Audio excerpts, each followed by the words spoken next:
Hey basketball players, today we're going to talk about how you can score 20 points per game. It's a feat that not many players are going to accomplish in their game, so if you are interested in learning how to score 20 per game, I'm going to break it down for you in this video. Now the first thing that you have to do is you have to be able to break it down. So when I like to think about scoring 20, I don't want to think about that because that's a lot of points to score in a game.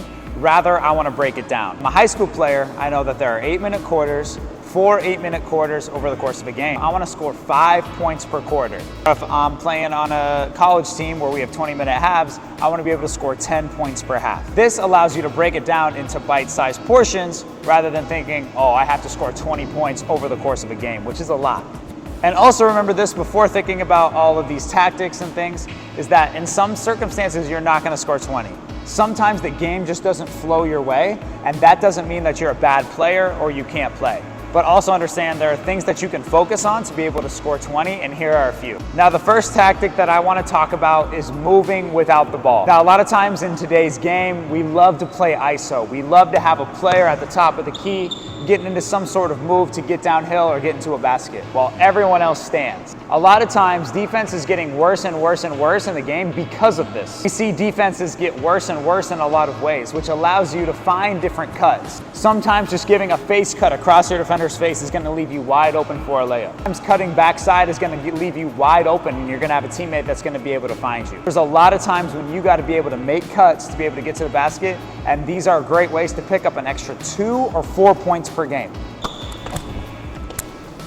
Next one I want to talk about are offensive putbacks. There's so many times in a game where we miss box outs, where we don't box somebody out and the defense easily gets rebounded. Offensively, if you see the ball go up, you're going to be a differentiator on your team just by hitting a body. The ball goes up and you immediately hit a body, you're going to have a very good chance to get that rebound, and then from there you're going to be able to lay it up. This is going to give your team an additional 2 points, and you'll get 1 or 2 of these, let's just say 1 every single game, so you can add 2 more points per game. Now we're up to 6 points per game. The next thing that I want to talk about is a little bit cheap, and some people might hit me in the comments for this, but it's sprinting out on fast breaks. Now there's a lot of times that players will leak out where they might, see that the play is breaking down on one side, and then they'll try to sprint out ahead just so they can get the ball and get into an easy layup. While I am not condoning leaking out, I do think that there is a place for you to be able to sprint out ahead of everybody, get a kick up, and then be able to lay it up. If you sprint out 2 times per game,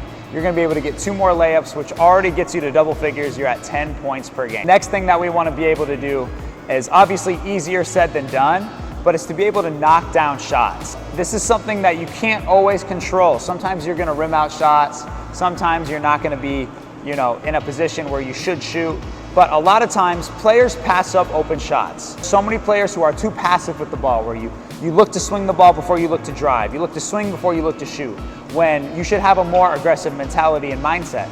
So if you catch the ball on the 3-point line ready to shoot, and you shoot 3 times per game, making 1 of them, that's an additional 3 points per game, potentially 6, potentially 9 more points per game if you make all 3. So if you just commit to shooting 3 3-pointers a game where you're wide open and you're playing within the flow of the offense, you're going to be able to get an additional 3 points per game. Now the next one that I want to talk about is you drawing fouls. This is where you're driving towards the rim maybe, you're going up for a layup, and you feel like you might be able to lay it up, but you might not be able to because you got a defender close on you. This is where you need to be able to get contact. This is going to allow you to draw fouls, get to the line, get shooting fouls. You could even do this when you're handling the ball in a full court setting and you want to get by a guy, maybe lean into him a little bit. These little details, these little tactics of just drawing contact to get to the basket and get a finish is going to allow you to get to the line. Let's just say you get fouled 3 times per game. Shooting foul, you're going to get 6 free throws a game, which doesn't seem like a lot, but that's 6 points potentially on the board. So let's say you make 4 out of 6 free throws, that's an additional 4 points per game. We're up to 17 points in a game. The last thing that you want to be able to do if you want to score more points is to exploit mismatches. Now there's so many times in a game where you're guarded by your man, or you're guarded by somebody who's not as tall as you, or somebody who is slower than you.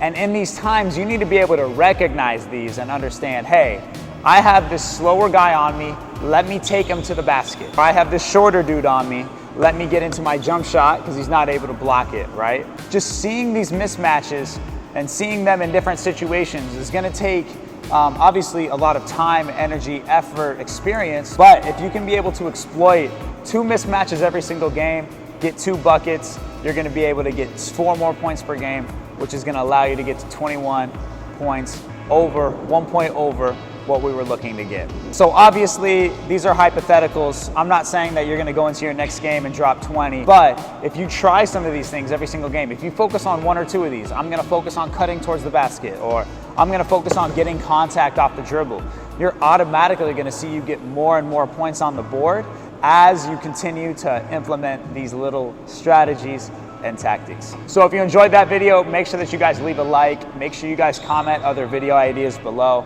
I'm super excited to be putting out more and more content for you guys. So I will see you guys in the next video. Go drop 20 in your next game.